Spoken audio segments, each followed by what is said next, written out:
how you guys doing? Welcome back to Cash's Conversation Corner. Today I am going to be going over one of my good buddy Tim Pool's videos. Yeah, good buddy. Yeah, we don't really know each other like that. He's actually my good buddy, but I do watch him a lot. And he's talking about moving out of West Virginia for some specific business laws that he was being kind of presented with that was making it hard for him. I haven't heard the whole thing yet, and I just kind of want to throw out there that, I am from Minnesota, and I kind of know a little bit of something about business laws.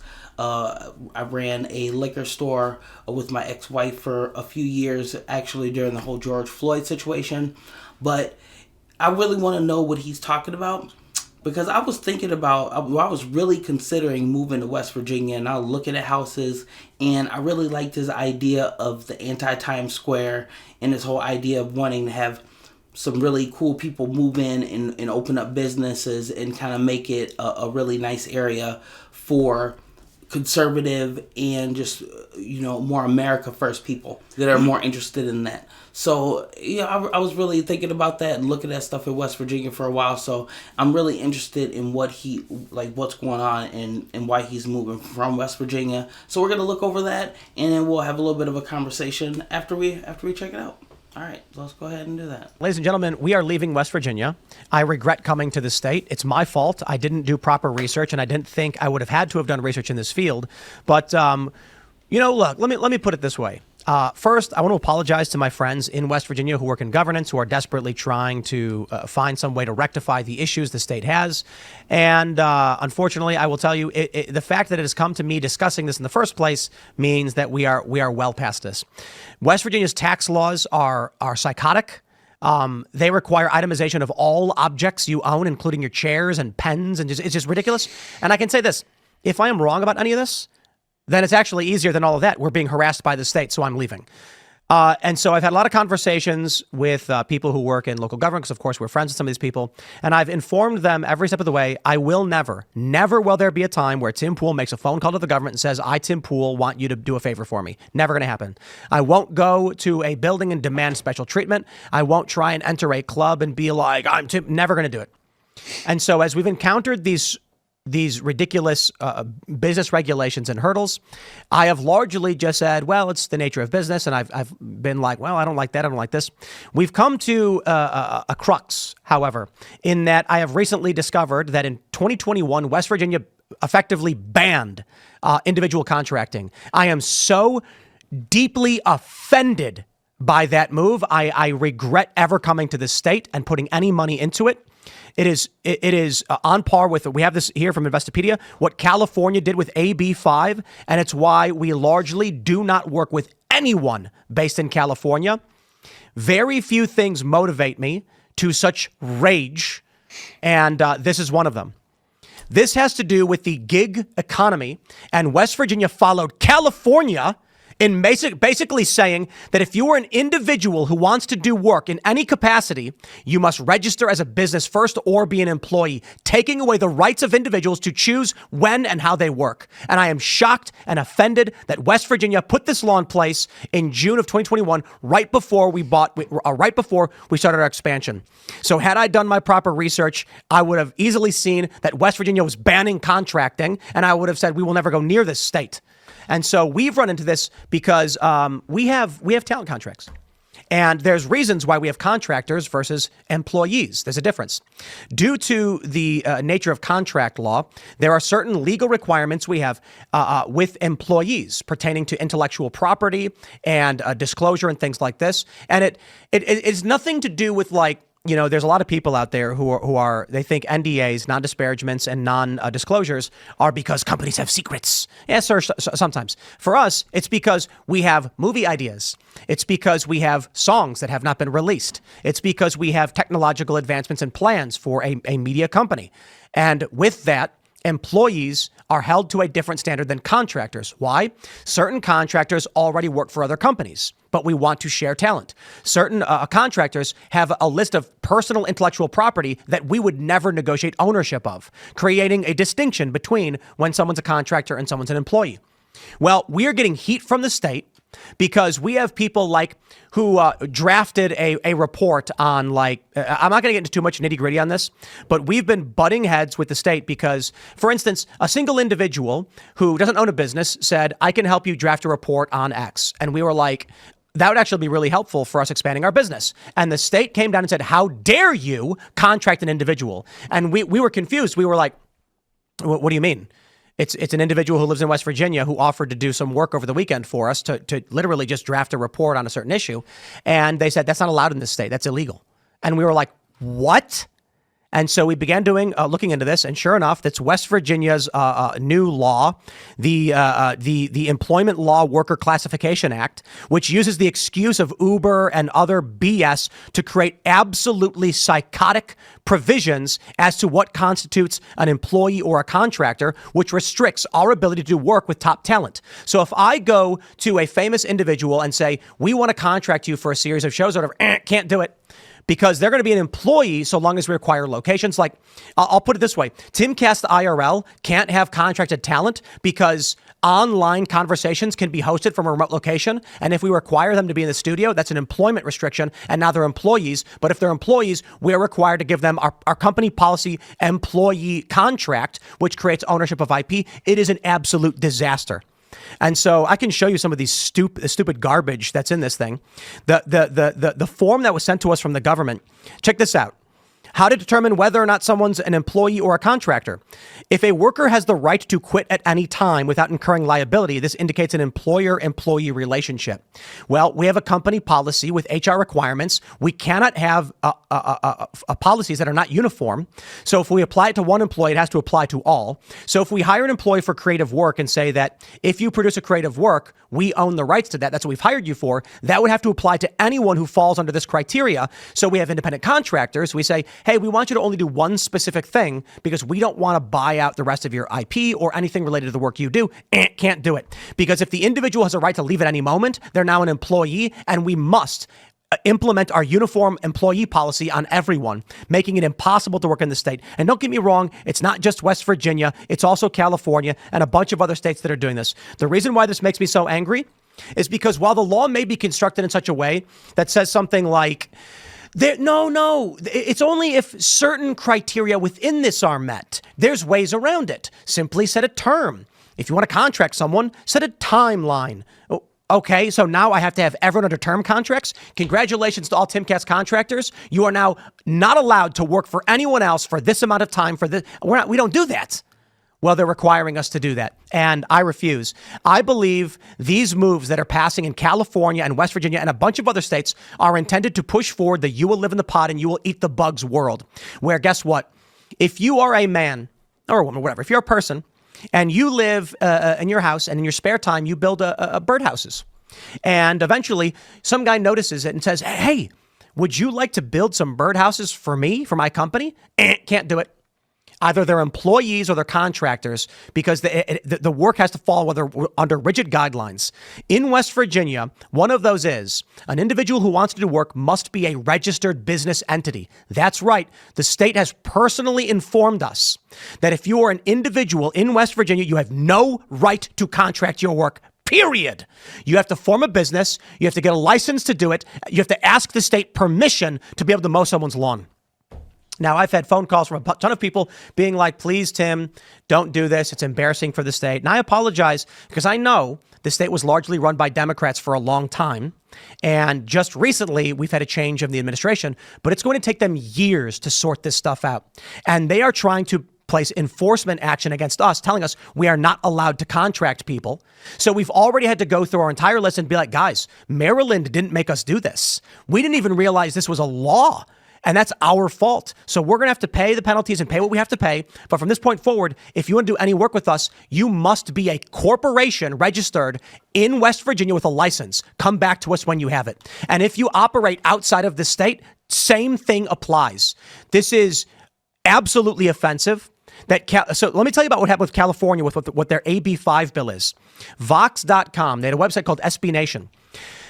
California said because of the gig economy and the exploitation of contractor work, we're passing a law that says after a certain amount of gigs, you're officially an employee.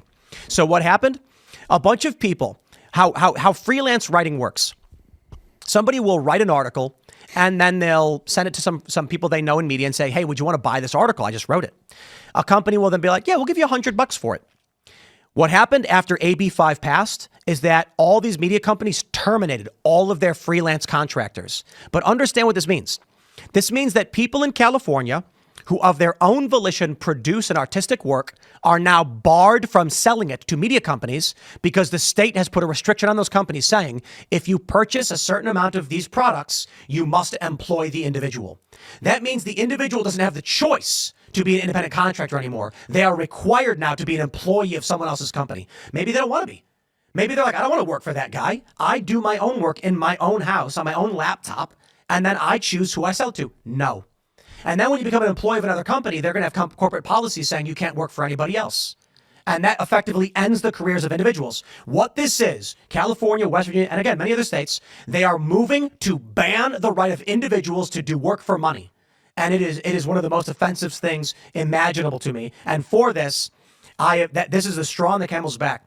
There's a lot of other problems that I can deal with. We wanted to make West Virginia great, but this one is offensive to me and my moral framework. This is, you will live in the pot and eat the bugs. You will work for Walmart, not the mom and pop shop. Because who has the ability to navigate these laws? Massive multinational corporations. That is the world they're trying to build. So I'm done. They say in this, AB 5 was designed to regulate companies hiring gig workers. So what?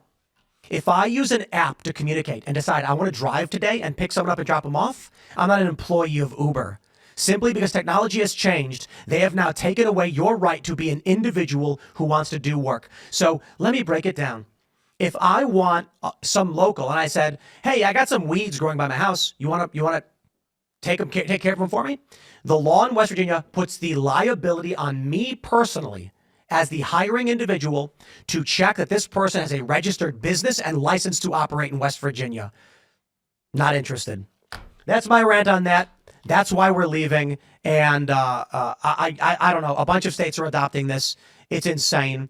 When we operated out of Maryland, this never was an issue. And the fact that West Virginia is choosing to take enforcement action against us offends me, is disrespectful. And, I got to be honest, this is largely why I think it's been impossible to get the anti-Times Square thing moving. Nobody will open businesses in this state, and I think it's their own fault. And we are now intent on divesting as quickly as humanly possible. So I know that there are people in the legislature, they've been trying to talk to me. I know someone tweeted the government was trying to reach out to me. Look, with respect, that should not be the case. That a small business in the state is now barred from hiring a contractor unless, and get this, it's going to cost you $300 to go through the registration too. If you want to mow someone's lawn, spend the $300 to register with the state first because they've taken away your right to do work. It's insane. And it should not be the case that because I have a large show and some sort of influence that I get special access to government. And I told them this, I will never ask for a favor. If this is how you run your state, I will not be here and I will not do business here. And the reality is a lot of states do business like this. It is corrupt, it is evil, and I won't stand for it. I don't know if anybody else wants to chime in on that one before we go to Super Chats. F them. You're screwing us, West Virginia governance. I admire that you're unwilling to accept help from the government, accept special treatment, rather. Like, that's an admirable thing. Because many people in your shoes would be talking to the governor or talking to the congressman, all of the local, all of them would love to be on your good side. So they're politically interested, obviously, in scratching your back. This is normal. It is normal for an 8-figure company with several dozen employees to contact local governance and say, give me special treatment. That's what they all do. I despise that our government is built of this, but maybe I'm just naive. Maybe this is the way it has always been and always will be, because how else could it be? You run a business, you build up to a certain size. The state wants your tax revenue. They want you to move people here. They want you to, in our instance, proselytize the greatness of West Virginia. And my option is, okay, I will publicly claim we are happy with the state's laws and regulations and encourage other people to come here because you've given me a favor. I won't do that. So I told them, with respect, I appreciate they're trying to help, but I am offended at how the state runs itself. They can choose not to enforce these things for the time being and call a special legislative session to abolish these ridiculous and psychotic draconian laws that strip the rights away from working class people.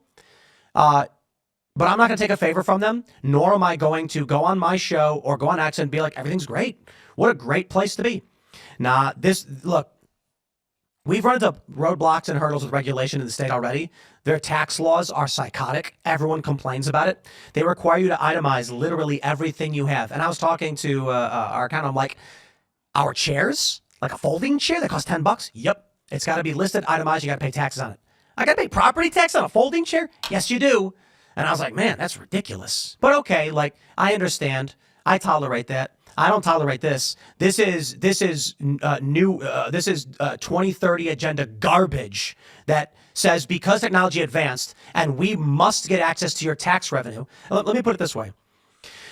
The real reason they say for these bills in California and West Virginia is because Uber is misclassifying employees wrong. It's because they want payroll taxes and they don't want to lose revenue. But if that were really the case, then they would simply go after people who don't pay their taxes. If someone comes to me and says, I can draw you a beautiful picture of a chicken, and I say, I would like to hire you to draw that chicken picture, they have to be a registered business entity. And there's a bunch of other restrictions pertaining to whether they're a contractor or they're an employee. And one of them is like, here's another one. Here's a big one. If we contract someone, they have the legal right to hire someone else to do that job.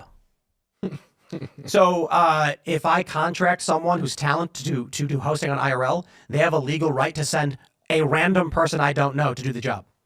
That's the law. That's what they sent us. That's what it says. And I'm like, well, that can't be the case. And they're like, well, then if you have a singular individual who appears on a regular scheduling basis, they must be under employment law. And your company policies as per how employment works have to be uniform. And I'm just like, okay, so we're shutting the company down. F you. It's not happening. Like, we're leaving. That's the only thing we can do. And so there's temporary stopgap measures, but it's insane that they're doing this. I believe this is largely attached to the you will live in the pot and eat the bugs. I believe it largely flies under the radar because West Virginia implementing these laws doesn't really affect anybody of consequence to generate something like this news until us. California did this, and it created a huge media splash because it resulted in like 300 people got fired from Vox or something like this. Hundreds of people lost their writing jobs. That made big news when journalists lost their job and tweeted up a storm saying, I just got fired because of this law, which was a bit ironic considering this was pushed by unions and Democrats in the state. We're not seeing the news on all of the states that are implementing bans on individual contracting because most people it doesn't hit the news the same way like a burning building does. But what's going to happen in 10 years? Kids are going to grow up and be like, what do you mean? It's normal to not be allowed to work. The only way you can get a job is if a company offers you employment. This is the way it's always been. Yep. It should be that I can walk up to a lot and say, hey, I'll give you $5 to do a thing for me. Just make sure you pay your taxes. Not anymore. They're banning that all over the country. Our lawyer was telling us like, hey, these laws are popping up everywhere. They are outright making it so that if you are an individual, you can't work. Mm-hmm. You have to be the employee of Walmart. You want to open a mom and pop shop? Good luck. We banned those during COVID, but Walmart got special provisions. That's crazy. I'm definitely going to have to look into that and see if Minnesota has implemented anything like that or they're on their way to implement anything like that. That's huge, dude. Like, I can understand it to a degree, but I think that people don't really get it yet. It's really not gonna like hit anybody. Like you said, it's not really gonna hit anybody too soon. But the way my brain is operating, I'm looking at it like, man, like it's gonna affect like people like me, like doing these like YouTube shows and stuff like that. Is it gonna be affecting us as well? Like, that's crazy. So that's why he's not moving. So yeah, basically, I'm just gonna have to check around the state and see who else has got laws similar to this, and just try to stay away from that as long as I possibly can. So I guess that'll be the next place that I will probably be moving. is to a state that doesn't implement any of these laws. Thank you guys for joining me here on Cash's Conversation Corner. That is some really interesting stuff, talking about those laws and how everything is kind of rolling that way. You guys should really look more into that, and I definitely will too. I need to find out if Minnesota has anything like that, and I definitely will be staying away from West Virginia. And I do hope that Tim continues to look into building this anti-Times Square. I would love to be a part of it. And for the rest of his video, feel free to check him out. Otherwise, feel free to like, share, subscribe, and tune in next time to Cash's Conversation Corner. We'll always keep the conversation going. See ya.